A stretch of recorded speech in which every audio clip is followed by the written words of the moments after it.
When I was arrested on February 10th, 2025, I thought at the most I might spend a couple weeks in jail. Nobody was hurt, nobody was threatened, no property was damaged.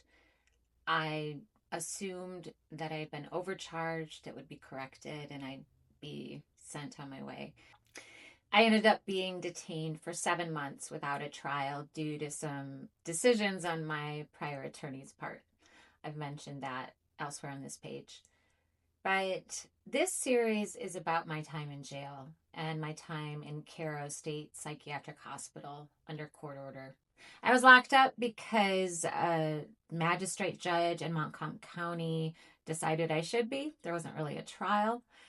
I have a current ethics grievance against Judge Egglestrom, but I have paid off my fees and the cost of my ankle tether, so I'm a little less afraid.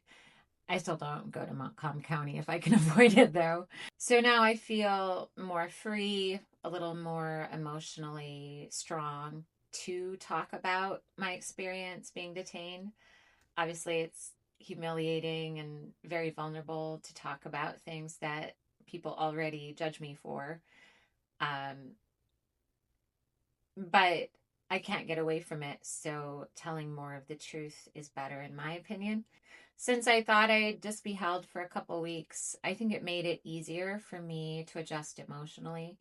But from the start, I framed it as a spiritual test and a spiritual exercise.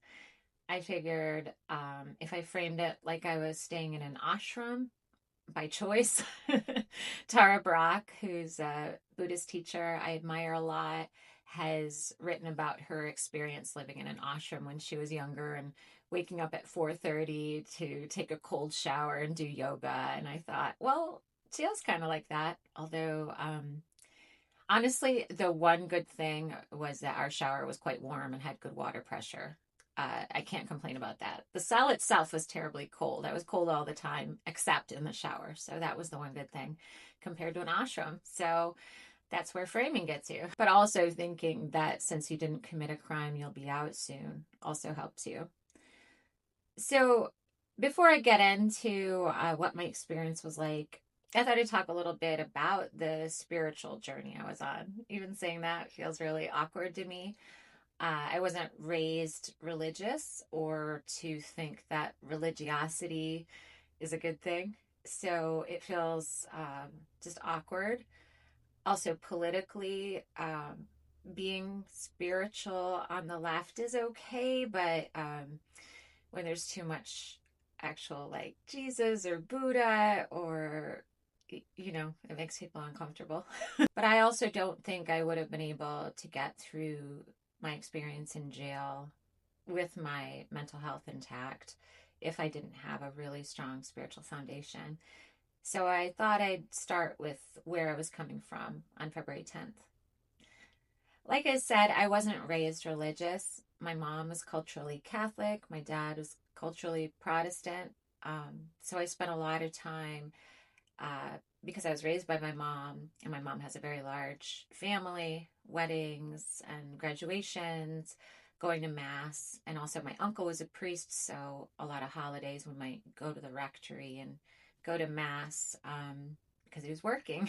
So I spent a lot of time in Catholic churches.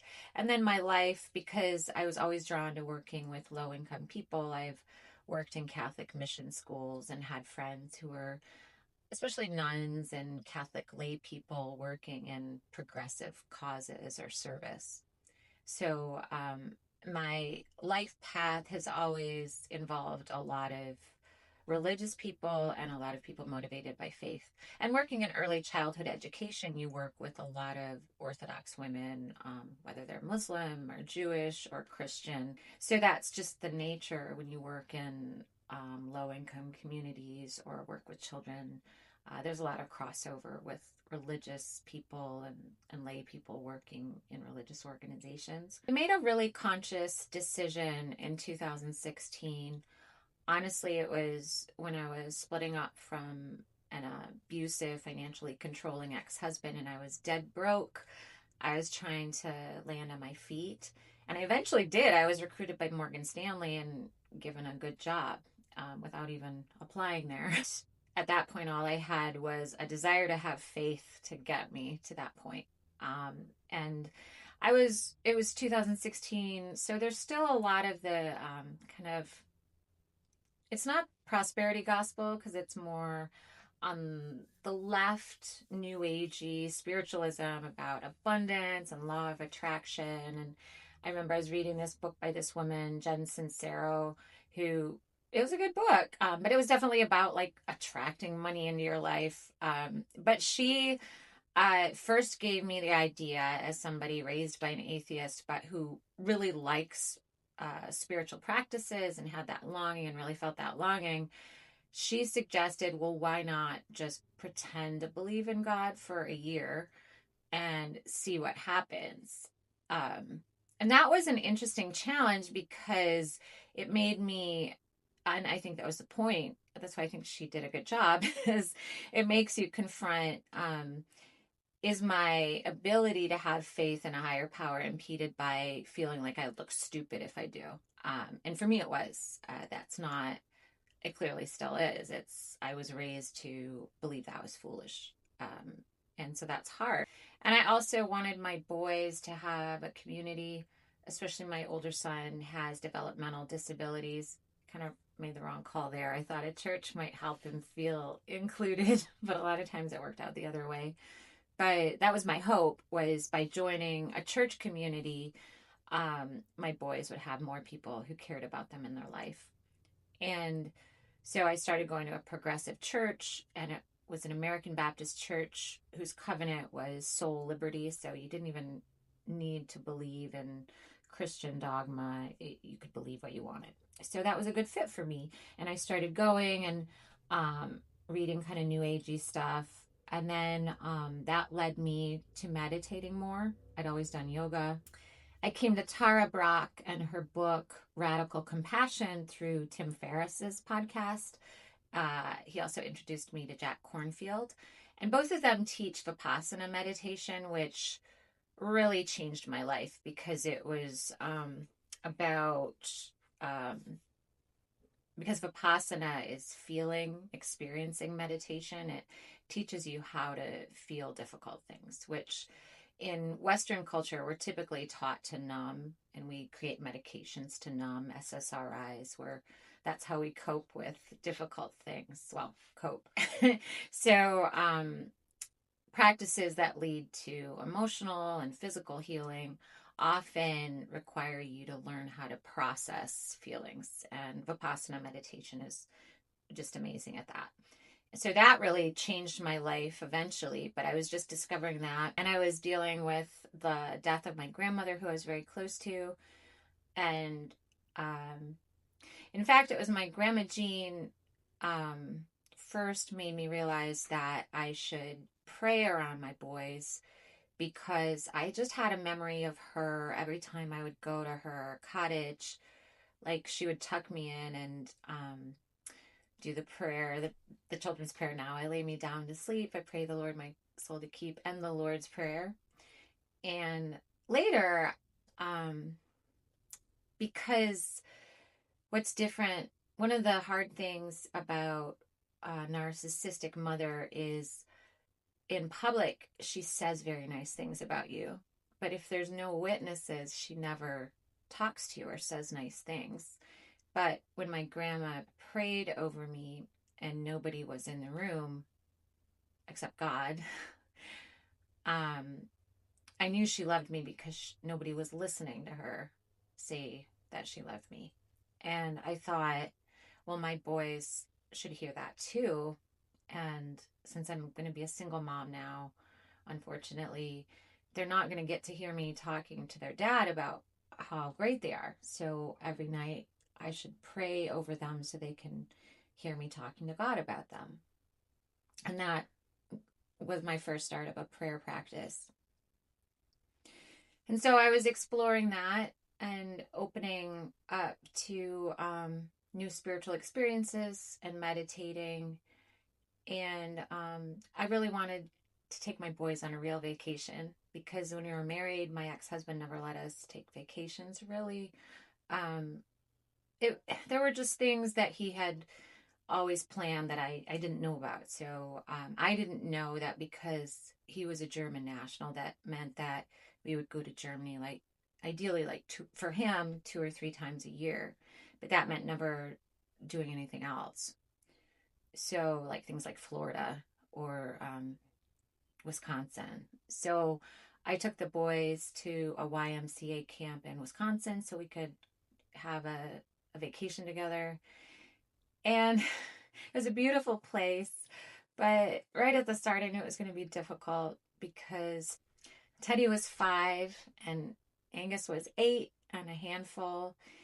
And we were staying in this cabin with a sheer drop into pretty deep water, which I hadn't realized, that I would be right next to water that you could drown in as opposed to wading in, like in lakes I'd grown up in.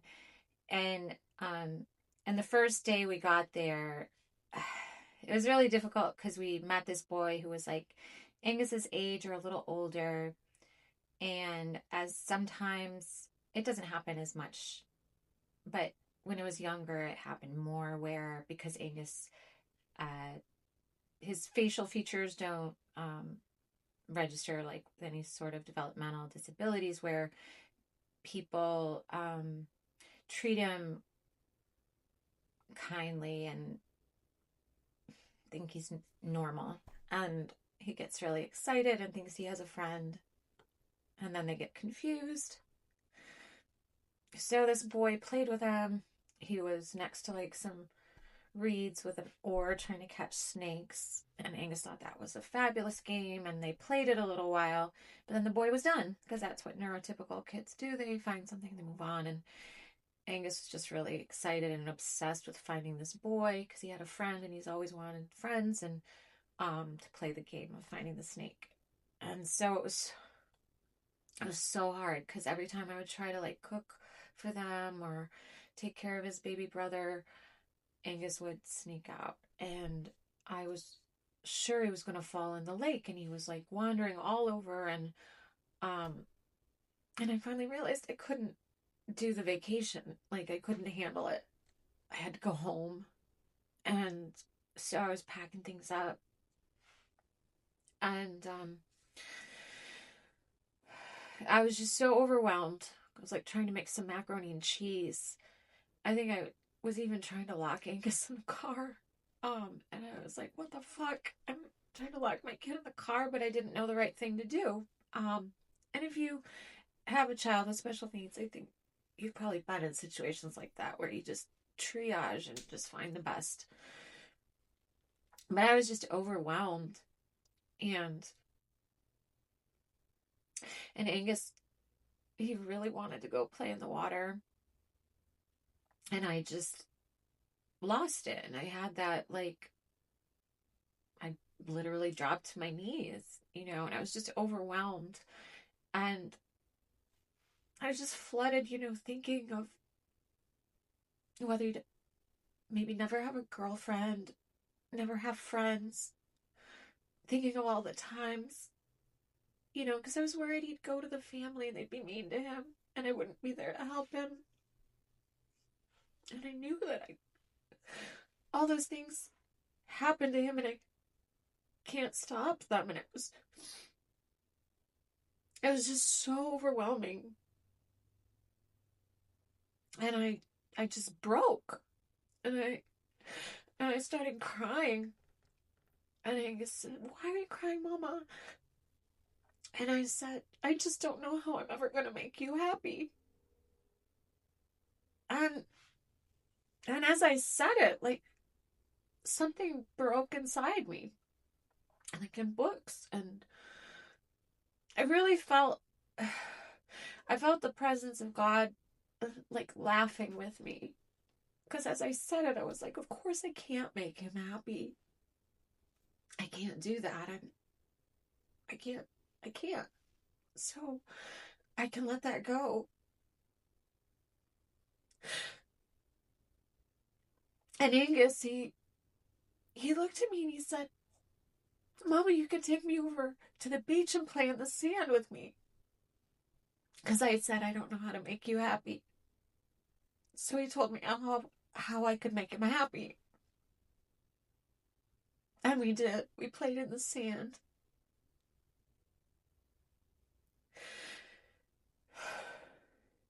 But that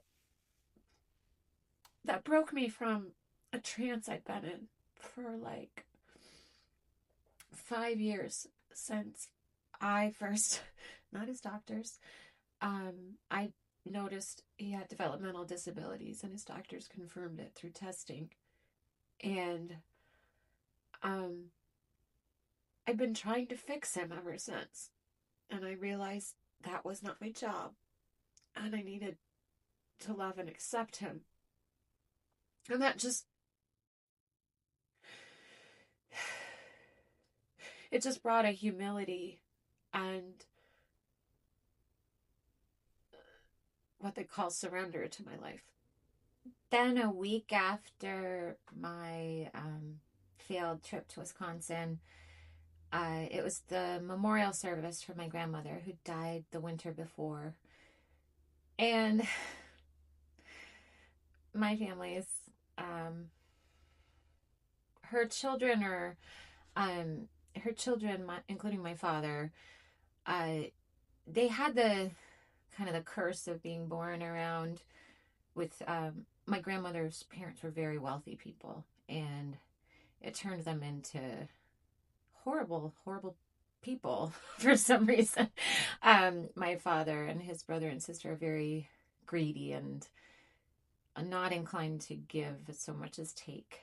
And so I didn't really understand that at that time. I just knew that my aunt, who, you have to understand that when I left my ex-husband, the house that we bought with cash in Wilmette was a block from my aunt's house. It wasn't a coincidence. I had moved there because I wanted to get out of California, especially out of California schools. And District 39 had one of the best schools in the state, one of the best special education programs. And so it made sense to move back to the Midwest and close to family. So when I left my ex-husband, my aunt and her husband were kind of in my business in a weird way.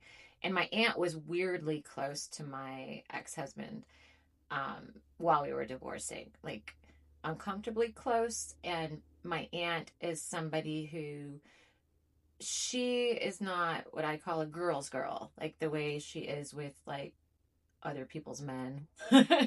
I didn't care because I was done with my man, but I genuinely thought they had a weird energetic connection that I was reading as, which I now understand is just money laundering. But I didn't know about the money laundering then. I didn't see what was in front of my eyes. So yeah, well, also years before, my aunt had told me my grandmother had no money, so I wouldn't have thought of Peter defrauding my grandmother's trust because I didn't know there was a trust and I didn't know there was any money. So I didn't know that at that time. And so I knew that the funeral was going to be weird because my aunt and my ex-husband had this weird connection, which was just painful, because it was about my grandmother. And so I was very anxious the night before, and I was staying in a hotel with the boys, and they were sleeping in one bed, and I was like, I couldn't sleep. I was like restless, and I was just overwhelmed with how to handle my family, everyone, like all the issues that would come up, the odd stuff, people being mean. I didn't then understand why. And I was just anxious about it and so overwhelmed that I got out of bed and I got on my knees and I prayed and I said, I don't know what to do.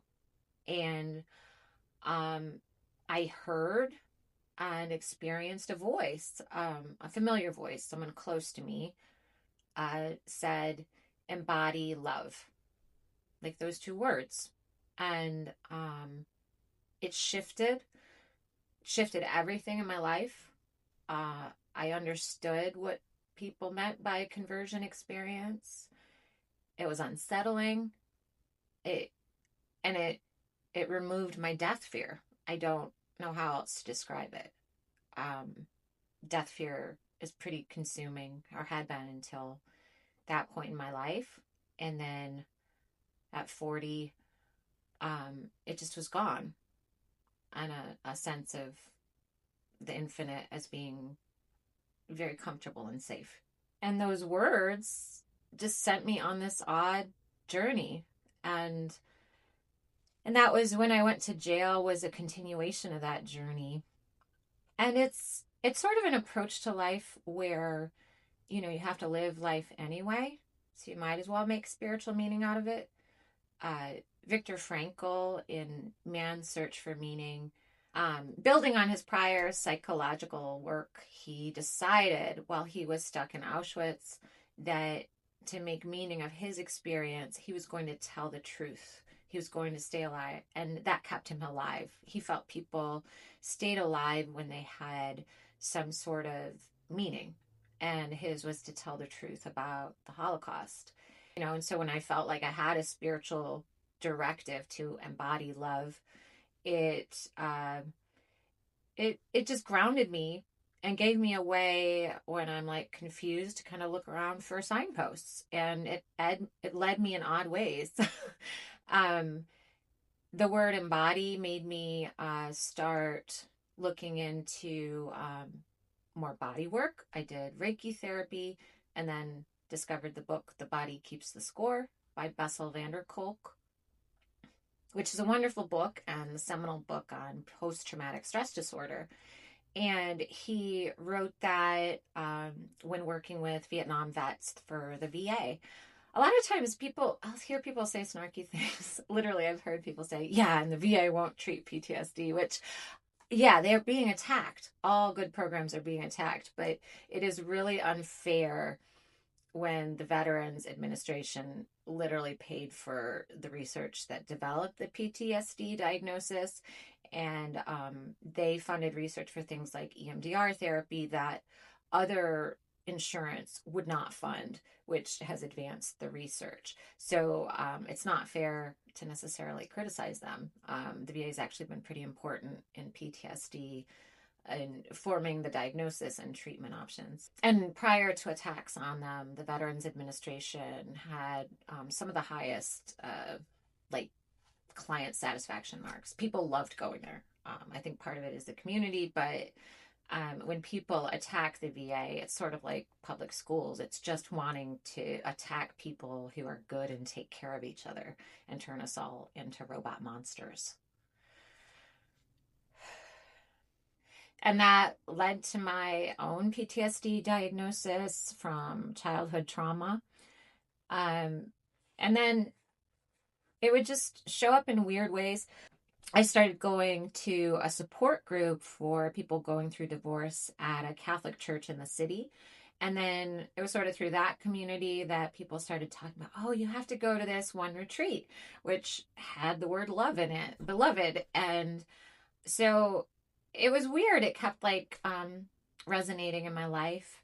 In addition to my suburban Protestant church, I sort of developed a Catholic church home at Old St. Pat's. And it was really interesting for me as somebody who'd grown up as an outsider in the Catholic community to attend a retreat, because I was sort of able to kind of work through a lot of wounds from being excluded my whole life. And this is just partly my mother's personality. She likes to have a relationship, so like she's like, the center of a wheel and people go out like spokes, but we're divided. Like my brother and I were never meant to be friends. My brother was encouraged to beat me up. And he's 3 years older, much heavier, prone to violence, and constantly in trouble at school for violence. But at home, he was assured that she knew that I had it coming. That was her, without exception. And that was intentional. She didn't want us bonding against her. My stepfather is a very nice man, but she always made sure that we didn't form any sort of stepfather, stepdaughter. Those words were never used. He was her boyfriend. He has been her boyfriend for 30 years. She has never referred to him as my stepfather. His family are hers because they can be spokes in her wheel. And so in the same way, I was constantly at Catholic events, but my mom would not let me do a first communion. I really wanted the dress in the JC. Clearly, I like white dresses. I liked the white dresses in the JC Penney catalog. My uncle, who was my closest relative, was a priest. My Catholic grandmother really wanted me to do it. And my mom, because of her atheism, which is one thing, but every weekend I was going to mass and I was not allowed to get communion because she was an atheist, but dogmatic too, which was odd. Like, if you don't believe it's Christ's body, why can't I go get a cookie with everyone else? I mean, this is a child speaking, not to disrespect the religion. But so that always, and for my grandmother who was Catholic, people who are not Catholic were never considered quite as good. That wasn't something she equivocated about. So it's weird to choose to put your daughter on a separate level from the family you spend 90% of your time with. It was a strange approach. And it was, that feeling of exclusion was very painful for me. So I went to this retreat with this community, and I do some weird things, think some weird things, say some weird things. So I don't want to besmirch any of the people of any faith community I've participated in. That's just my own experience. But I was really moved by the work that I think he founded this retreat at Old St. Pat's, Terry Nelson Johnson. And what I really liked about his approach, particularly because most Catholics are going to be really into Mary, and I like that. I love Mary. But he was the first person who presented me with the concept that in Aramaic, the word virgin means available. And so when you look at this 15-year-old Palestinian girl, and, an angel comes to her and says, we need you to get pregnant. And she knows that means that she can be stoned to death. And she says, I'm available. I think it's different than saying I'm sexually pure. It's more interesting to me spiritually to say I'm available for Christ to move in my life. And it gives her more agency. But then for somebody who hadn't been allowed to be baptized, or although I think my uncle probably snuck something in the bathroom, I am not allowed to have my first communion. I got to have both. I met a woman who I don't think she would mind sharing her story because I don't think she can share her story. She shared her experience of joining the community. She was kind of like me. She'd grown up in a Catholic community, but not religious. And her name was Katie. And she found out she had early onset Alzheimer's. And she had gone to a Catholic church in the city. And a voice said, go to him, to the priest. And she went and she talked to him, and it was just about her conversion experience. And she was aware that she was dying and losing her memories very young for Alzheimer's. And we went through a baptism ceremony where we wrote our own vows. Catholics don't do that. So they were like, this is not dogma. This is just like a artistic expression of the faith, which is crazy. They had to be really careful to make sure it was clear because there were priests and nuns, but this is an official Catholic baptism. It doesn't count. But for me, it counted. Um, and Katie baptized me, and that was very meaningful, which um, which is why I don't feel the need to get baptized to make other people's careers look good. I don't think I'm blowing up a Franciscan priest's joint because like they're not like they don't have like websites at the church or anything. But so Father Ed is a Franciscan priest who comes to the retreats when we're lucky because he does a really wonderful singing homily. And again, not official communion, not it wasn't the church communion, it was like an artistic expression of communion. We passed it old school, person to person.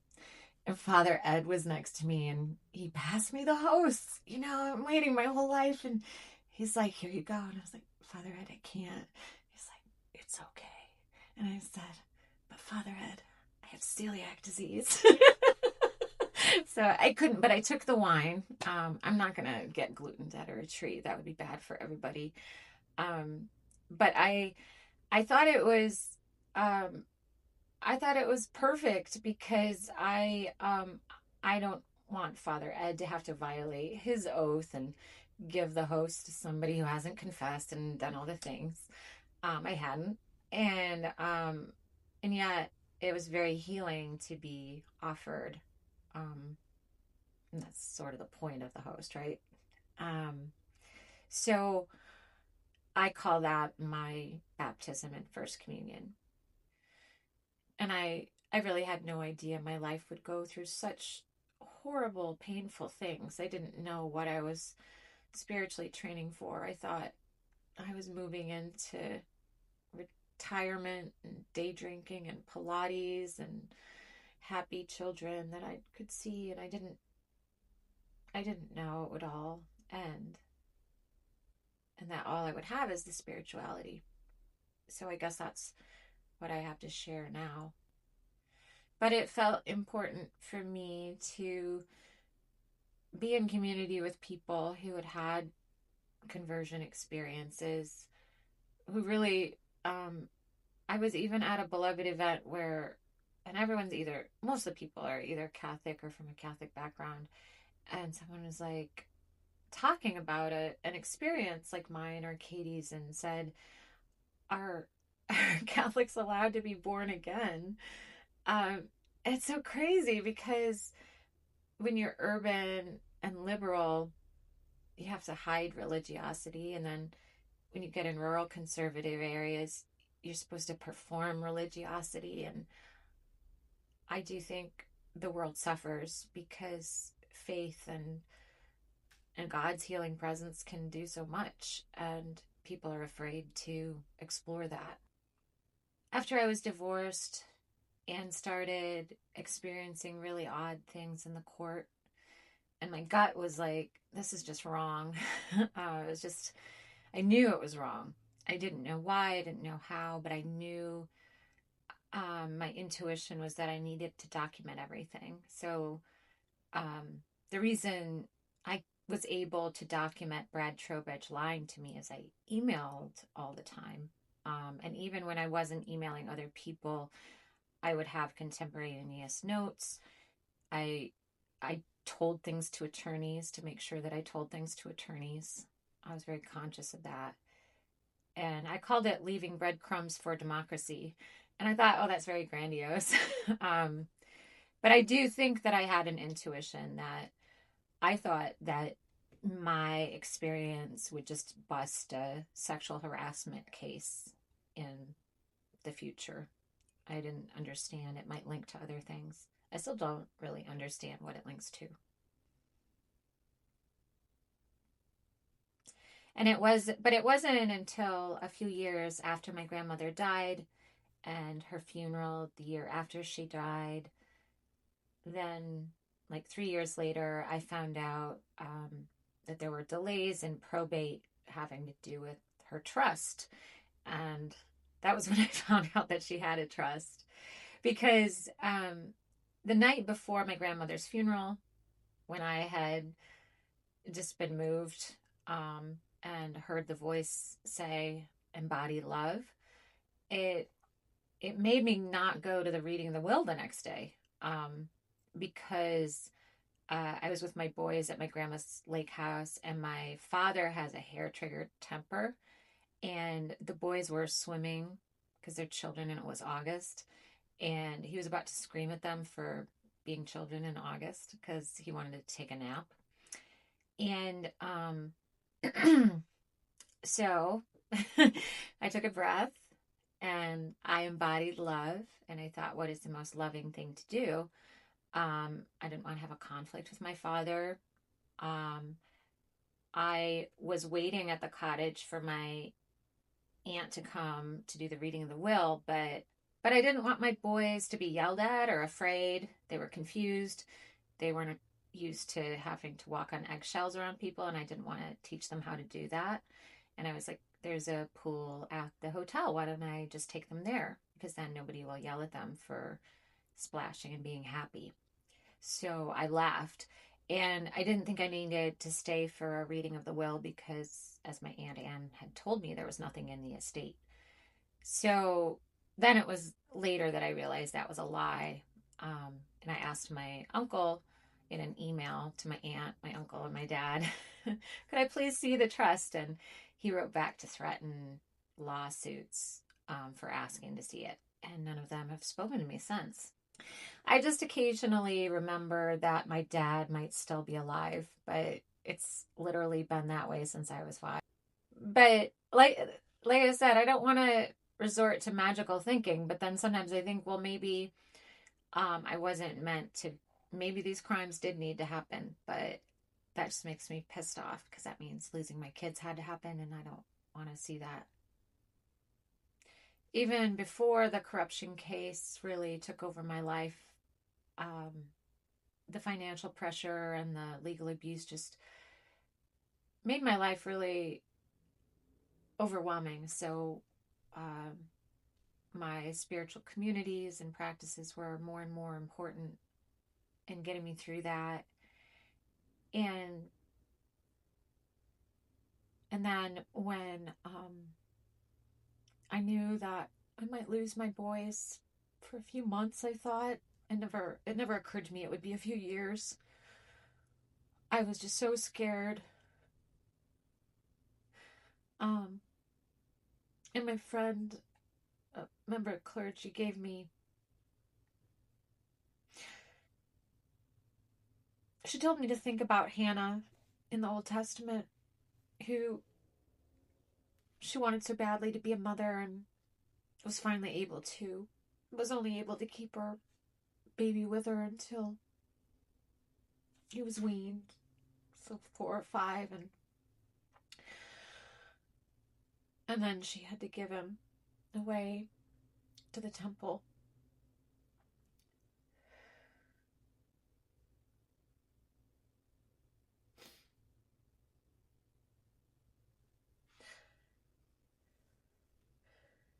And I studied Hannah, and Hannah's song is a beautiful prayer.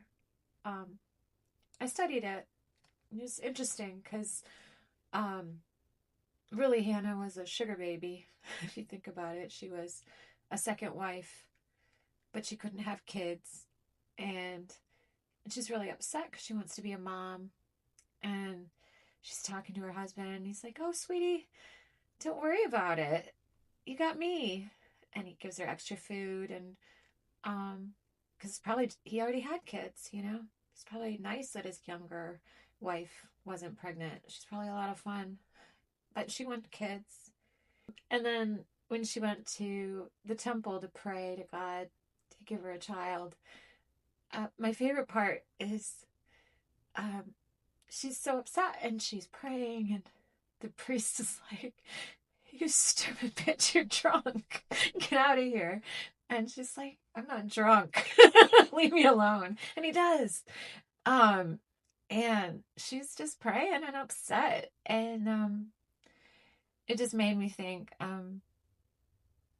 it is a good story for a lot of abused mothers, And because the priest thought she was crazy or drunk. They always think we're crazy or drunk. And when she went to her husband, he shouldn't have said, am I not enough for you? He should have said, is God not enough for you, right? But narcissists never want you to think of God. They want you to look at them and stand in front of God. So that's why sometimes they're super religious, and they make you cleave to them as a portal to God. And sometimes, like with my ex-husband and my mom, they're anti-religious and try to stand between you and the liberation that faith gives you. At least that was my take on Hannah. And then I also prayed to Mary, and that's what I thought about when I went to jail a lot. After I lost the boys, I felt just a need to be mothered, not just to be a mother. And I was going down to Old St. Pat's they have a mass for homeless people who've died alone or anonymous. And so we pray for them. And it's just, for me, it's meaningful to take some time to think of these people who must be so alone and sad and hope that they're at peace. But I was meeting my friend. My new friend, a psychologist who worked for the federal government.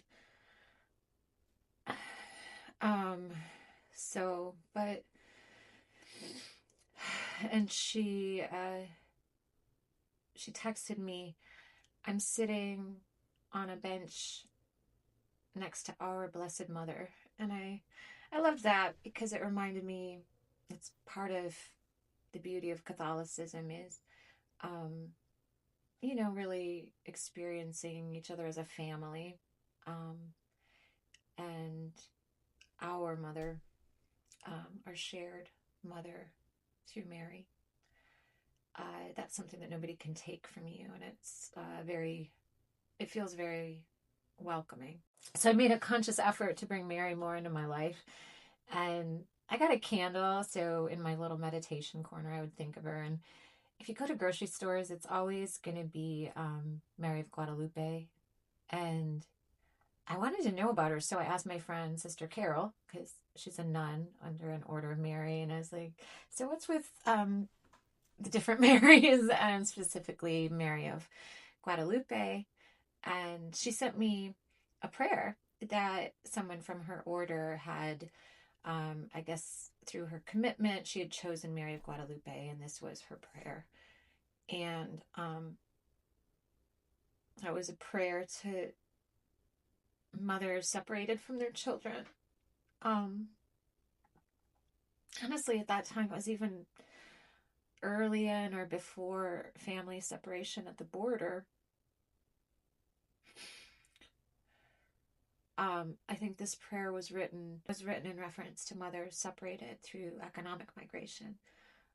Like when I lived in California, I had a friend who was a nanny, and she had 4 children she hadn't seen in like several years, and wouldn't, because she couldn't cross the border. And that's part of the beauty of Buddhism too, is shifting your personal pain to a collective pain. So instead of my pain of being separated from my boys, it's about the pain of mothers separated from their children. And this was an important perspective, and it helped me learn things that I needed to learn.